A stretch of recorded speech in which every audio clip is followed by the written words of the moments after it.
ஆரோக்கியமான வாழ்க்கைக்கு Aaravil health mix auraville.in வெப்சைட்ல இருந்து வாங்கலாம். ஒரு காலத்துல தண்ணியே இல்லாம பெரிய அளவுல தண்ணி பஞ்சத்துல இருந்த ஒரு பகுதி. அதுக்கு அடுத்த சில வருடங்கள்லயே எல்லா மக்களுக்கும் தேவையான தண்ணியை கொடுத்து, அதுக்கடுத்த சில வருடங்கள்ல தேவைக்கு அதிகமான தண்ணியை உற்பத்தி பண்ண ஆரம்பிச்சு அடுத்த நாடுகளுக்கும் கூட கொடுக்க ஆரம்பிச்சிருக்காங்க. அது எப்படி தண்ணியை உற்பத்தி பண்ண முடியும் அப்படின்னு யோசிச்சிங்கன்னா செஞ்சுருக்காங்க. அப்படி செஞ்சது மூலமாக தான் ஒவ்வொரு நாளும் 170 கோடி லிட்டர் தண்ணியை ஒரு இடத்துலேருந்து இன்னொரு இடத்துக்கு கொடுத்துட்ருக்காங்க. அப்படி கொடுக்கறது மட்டும் இல்லாமல் எங்கேருந்து தண்ணியை எடுக்கிறாங்களோ அந்த இடத்துல அந்த தண்ணி வற்றி போகாமலும் பார்த்துக்கிறாங்க. இப்போ நிலத்தடியிலேருந்து தண்ணி எடுத்துக்கிட்டே இருந்தோம்னாலும் வற்றி போயிடும். அதுக்கப்புறம் ஏரி குளத்துலேருந்து எடுத்தோம்னாலும் வற்றி போயிருக்கும். இல்லை இன்னொரு பிரச்சனை என்னன்னா, அங்கே தொடர்ந்து மழை பெய்யுறது கம்மியாக தான் இருக்குது. அப்படிங்கிறதுனால நீங்கள் எங்கேருந்து தண்ணி எடுத்தீங்கனாலுமே அது ஒரு காலத்தில் வற்றி போக தானே செய்யும். ஆனால் இங்கே எங்கேருந்து எடுக்கிறாங்களோ அந்த இடத்துல தண்ணி வற்றி போகாத மாதிரி பார்த்துக்கிறாங்க. அது எப்படி பண்றாங்க? இவ்வளோ விஷயத்தையும் கடந்த 70 வருடமா வெற்றிகரமா பண்ணிட்டு இருக்கிறது யாரு அப்படின்னு பார்த்தோம்னா, இந்தியாவோட ரொம்ப ரொம்ப சின்னதா, ஏன் தமிழ்நாட்டை விடவே சின்னதா இருக்கக்கூடிய ஒரு பகுதி தான்.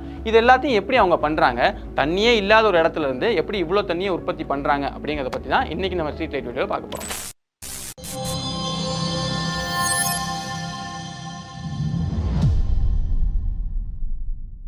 இந்த வீடியோலையும் ஒரு சின்ன டிஸ்க்ளைமர் இருக்குது. ஏன்னா இவ்வளோ விஷயங்களையும் பண்ணிட்டு இருக்கிறது யாருன்னு பார்த்தோம்னா இஸ்ரேல் தான். இந்த பேரை கேட்ட உடனே ஒரு சிலர் நான் அவங்களை ஆதரிச்சு பேசுகிற மாதிரியோ இல்லைனா புகழ்ந்து பேசுகிற மாதிரியோ கூட தோணலாம். ஆனால் இந்த வீடியோட நோக்கம் நான் டெஃபினட்டாக சொல்கிறேன், அது கிடையவே கிடையாது. இந்த வீடியோட ஒரே நோக்கம் 70-80 வருடங்களுக்கு முன்னாடி, அதாவது தொழில்நுட்ப வளர்ச்சி இப்போ இருக்கிற அளவுக்கு பெருசாக வளராத அந்த காலத்திலேயே எப்படி இப்படி ஒரு விஷயத்தை பண்ணியிருப்பாங்க, அந்த மாதிரியான விஷயத்தை நம்ம நாடுகள்லையும் இல்லை நம்ம மாநிலங்கள்லையும் பண்ண முடியுமா அப்படின்னு யோசிக்க வைக்கிறதுக்காக மட்டுமே தவிர, மற்றபடி அவங்கள புகழ்றதுக்கோ இப்படி பண்ணியிருக்காங்க பாருங்க அப்படி பண்ணியிருக்காங்க பாருங்க அப்படின்னு சொல்கிறதுக்காக கிடையாது.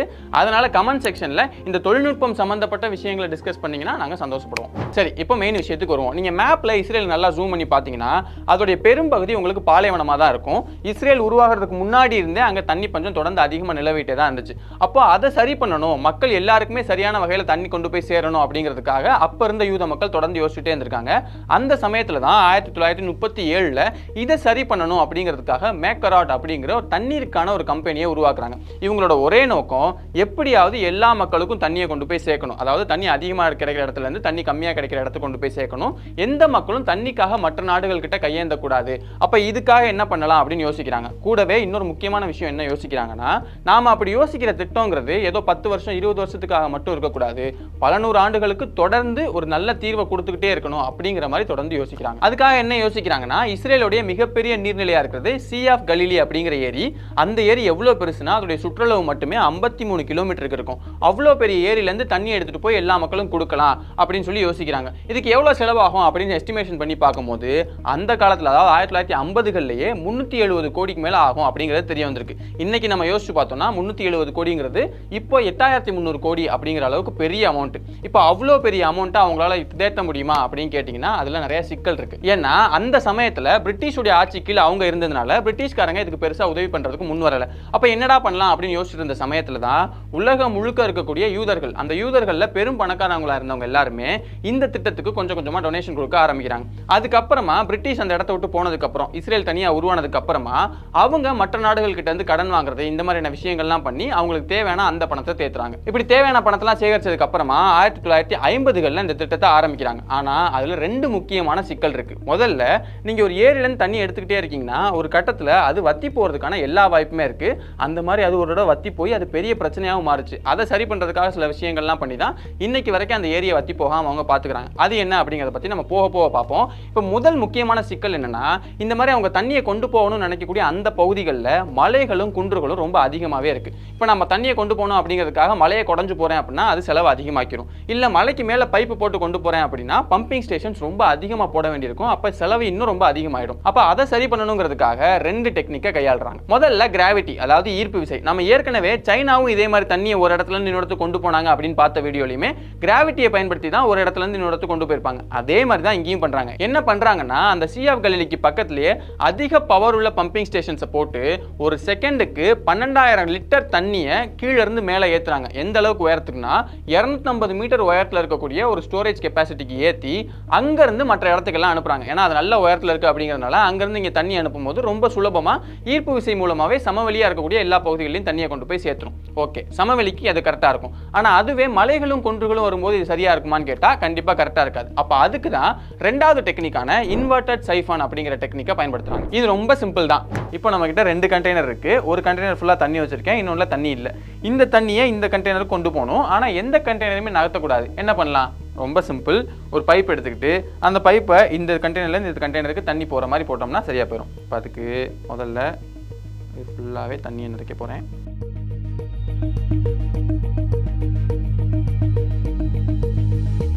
இப்படி எடுத்து இங்கே போட்டேன்னா கொஞ்சம் கொஞ்சமாக தண்ணி உள்ளே போக ஆரம்பிக்கும்.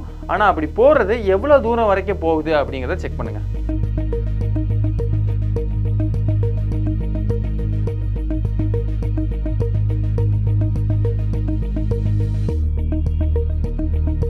இப்போ 2 கண்டெய்னர்லையும் ஒரே அளவு தண்ணி வந்துருச்சு. நான் ரொம்ப நேரமாக பிடிச்சிக்கிட்டு இருக்கேன், தண்ணியோட அளவு மாறவே இல்லை. இதுக்கு மேலே மாறுமான்னு கேட்டிங்கன்னா மாறாது. ஏன் அப்படின்னா இந்த தண்ணியோட ஃப்ளோங்கிறது கண்டெய்னரில் இருக்கக்கூடிய தண்ணியோட ப்ரெஷரை பொறுத்து தான் இருக்குது. இப்போ 2 கண்டெய்னர்லையுமே ஒரே அளவுக்கு தண்ணி இருக்குது அப்படிங்கிறதுனால 2லையுமே ஒரே ப்ரெஷர் தான் இருக்குது. தண்ணி இந்த பக்கத்துலேருந்து அந்த பக்கம் போகவே போகாது. இதுதான் இன்வெர்டட் சைஃபான் டெக்னிக். இதே தான் அங்கேயும் பண்ணுறாங்க. என்னன்னா மலைகளுக்கு பக்கத்தில் முதல்ல ஒரு ஸ்டோரேஜ் டேங்க் மாதிரி ரெடி பண்ணி அங்கே தண்ணியை தேக்கி வைக்க ஆரம்பிக்கிறாங்க. அதுக்கப்புறமா அந்த லைன்லேருந்து பைப் லைன் எடுத்துகிட்டு வந்து அதுக்கு பக்கத்தில் இருக்கக்கூடிய மலையிலேயே அந்த பைப் லைனை கனெக்ட் பண்ணுறாங்க. எந்த உயரத்துக்குன்னா இங்கே தண்ணியை தேக்கி வைக்கிறப்போ எந்த உயரத்துக்கு இருக்கோ அதே உயரத்துக்கு தான் அடுத்த மலையில் இருக்கக்கூடிய அந்த பைப் லைனை மெயின்டைன் பண்ணுறாங்க. ஒருவேளை இந்த 2வது மலையில் இருக்கக்கூடிய பைப்பு கொஞ்சம் அதிகமாக இருந்தால் கூட தண்ணியால் சுலபமாக இந்த பக்கம் போய் சேர முடியாது. அதனால இங்கே தண்ணி என்ன உயரத்தில் சேகரித்து வைக்கிறாங்களோ அதே உயரத்திலே அடுத்தடுத்த பைப் லைன்ஸும் மெயின்டைன் பண்ணுறாங்க. அதனால பெரிய அளவில் பம்பிங் ஸ்டேஷன்ஸோட உதவி இல்லாமலே இந்த தண்ணி எல்லாமே அடுத்தடுத்த மலைகளுக்கு பாஸ் ஆகி அப்படியே போயிட்டே இருக்கு. இப்படி ஒவ்வொரு இடத்துக்கு ஏற்ற மாதிரி ஒவ்வொரு விஷயங்கள் பண்ணுறாங்க. சில இடத்துல அண்டர் கிரவுண்டில் போடுறாங்க, சில இடங்கள் இந்த மாதிரி சைஃபான்ஸ் வைக்கிறாங்க, சில இடங்கள்ல எக்ஸ்ட்ராவா பம்பிங் ஸ்டேஷன்ஸ் வைக்கிறாங்க. ஆனா பெரும்பாலும் கிராவிட்டி மூலமாவே அந்த தண்ணியை ஒரு இடத்துல இருந்து இன்னொரு இடத்துக்கு கொண்டு போறாங்க. தேவைப்படுற இடங்கள்ல மட்டும் இந்த தேவைப்படுற விஷயங்கள்லாம் வச்சிருக்காங்க. இப்படிதான் 140 கிலோமீட்டர் நீளத்துக்கு அந்த தண்ணி அதிகமா கிடைக்கக்கூடிய இடத்துல இருந்து தண்ணி கம்மியா கிடைக்கக்கூடிய மக்களுக்கும் கொண்டு போய் சேர்க்கிறாங்க. 1950களில் ஆரம்பிக்கப்பட்ட அந்த ப்ராஜெக்ட்ங்கிறது பிளான் அப்ரூவல், அந்த பிளானை மாத்துறது, அதுக்கப்புறம் மறுபடியும் அப்ரூவல் வாங்குறது, இந்த மாதிரி நிறைய விஷயங்கள்லாம் நடந்து கடைசியா 1964ல் முழுமையா நிறைவடையுது.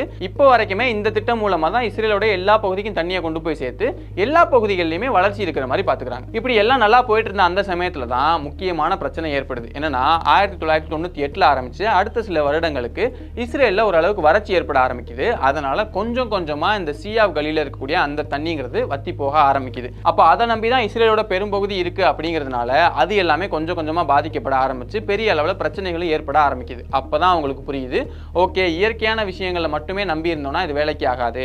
அப்ப இதை கூடுதலா ஏதாவது விஷயங்கள் பண்ணி இந்த சீ ஆஃப் கலிலி ஏரியவே வத்தி போகாம பாத்துக்கணும் அப்படின்னு அவங்க முடிவு பண்றாங்க.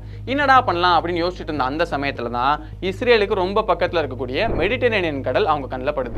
கடல் தண்ணியை வச்சு என்ன பண்ண முடியும், அது உப்பாவில் இருக்கும் அப்படிலாம் அவங்க யோசிக்கவே இல்லை. ரொம்ப சிம்பிளா டீசாலினேஷன் பிளான்ஸ், அதாவது உப்பு தண்ணியை நல்ல தண்ணியா மாற்றக்கூடிய அந்த பிளான்ஸ் எல்லாம் அங்க கட்ட ஆரம்பிச்சிட்டாங்க.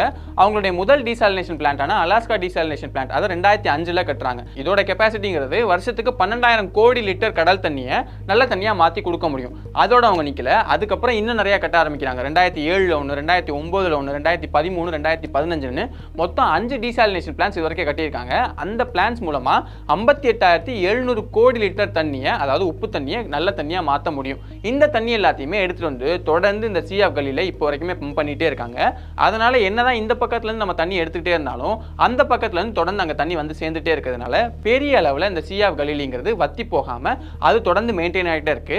அதனால மக்களுக்கு தேவையான தண்ணியும் கிடைச்சிக்கிட்டு இருக்கு. அதே மாதிரி அந்த சீ ஆஃப் கலிலியோட அந்த ஈகோ சிஸ்டம், ஏன்னா அதை நம்பி நிறைய விலங்குகள் நிறைய பறவைகள்லாம் வாழும் இல்லையா, அப்ப அதுவுமே ரொம்ப கெட்டு போகாம தொடர்ந்து அதுவும் மெயின்டைன் ஆகிட்டே இருக்கு. இப்படி தண்ணியை உற்பத்தி பண்றது மட்டும் இல்லாம ஏற்கனவே பயன்படுத்தப்பட்ட அந்த கழிவு நீர்லாம் இருக்கு இல்லையா, அதை வீணா போகக்கூடாது அப்படிங்கிறதுக்காக அதை சுத்திகரிக்கிறதுக்கான சீவேஜ் ட்ரீட்மெண்ட் பிளான்ஸுமே அவங்க கட்டுறாங்க. எப்படி கட்டியிருக்காங்கன்னா 1998லேயே அவங்ககிட்ட 15 சீவேஜ் ட்ரீட்மெண்ட் பிளான்ஸ் இருக்கு.